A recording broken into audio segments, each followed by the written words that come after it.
Esto es El Mundo Inquietante. Ed Kemper, el asesino de colegialas. Con una altura de más de 2 metros y un coeficiente intelectual de 145, este asesino en serie organizado destacó por su minuciosidad. Finalmente fue capturado cuando él mismo decidió confesar sus asesinatos con gran detalle. Ed Kemper, el asesino de colegialas, metódico, minucioso, organizado y con un coeficiente intelectual de 145, conocido como el asesino de colegialas, sentía un odio acérrimo hacia su madre, motivo que desembocó en una ola de asesinatos. Humillado, despreciado y abandonado por su madre, jamás lo perdonaría.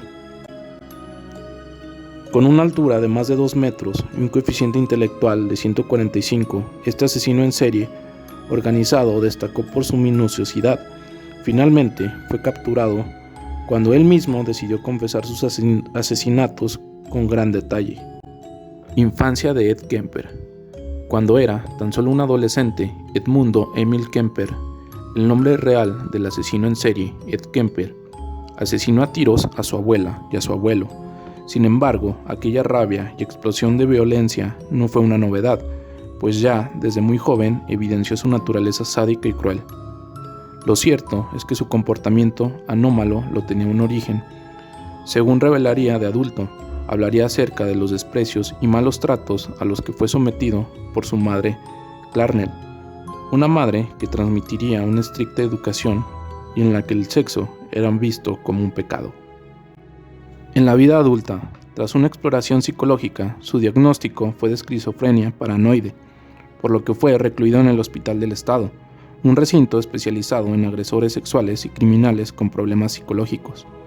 Era el año de 1969 cuando Ed, de 21 años, con más de 2 metros de altura y 130 kilogramos de peso y un coeficiente intelectual de 145, al fin obtuvo la libertad.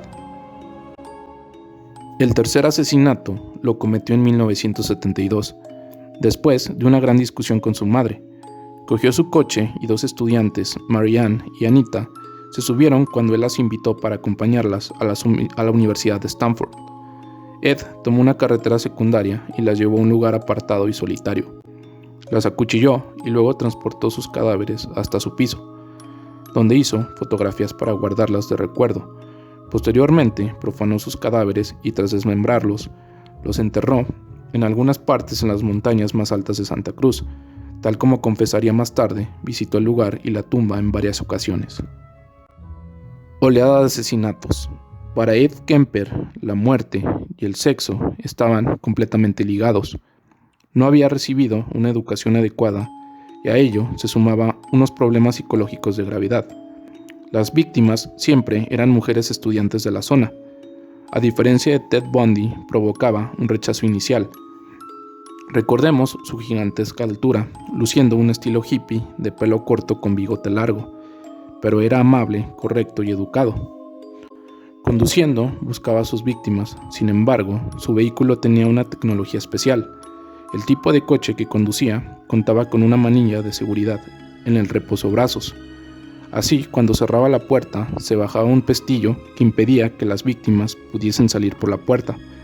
Se estima que durante los años de 1970 y 1971, el asesino subió a su coche a más de 150 personas, catalogado como un asesino organizado y meticuloso. Fue modificando su modo operandi, lo cual dificultaba su captura. Además, había perfeccionado el modo de llevar una doble vida, pues había conseguido un trabajo como guardavías y había alquilado una habitación en un suburbio de San Francisco, logrando así poner tierra de por medio con su madre. También había asistido a reuniones con peritos para evaluar su estado mental y fingió tal lucidez que los profesionales acordaron que Ed no representaba ya una amenaza para sí mismo ni para las demás personas. El engaño fue absoluto, porque aquel día precisamente llevaba en el maletero de su coche la cabeza de una de sus víctimas. El final de Ed Kemper. Ed no tardó en telefonear a la comisaría y acabó confesando los asesinatos. Cuando fue detenido, explicó todos los asesinatos que había cometido durante esos años con gran detalle, pues poseía una memoria extraordinaria. Culpaba a su madre, afirmando que todos sus actos habían sido una especie de preparación para acabar con ella. Por ello, una vez cumplió su deseo, decidió entregarse. El 8 de noviembre de 1973, el estado de California le condenó a cadena perpetua. Durante su juicio, llegó a solicitar la pena de muerte, la cual no se pudo aplicar, pues por aquel entonces ya se encontraba suspendida.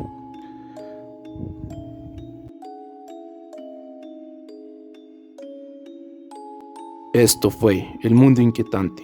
Buenas noches. Sígueme en mi canal en YouTube, Mundo Inquietante.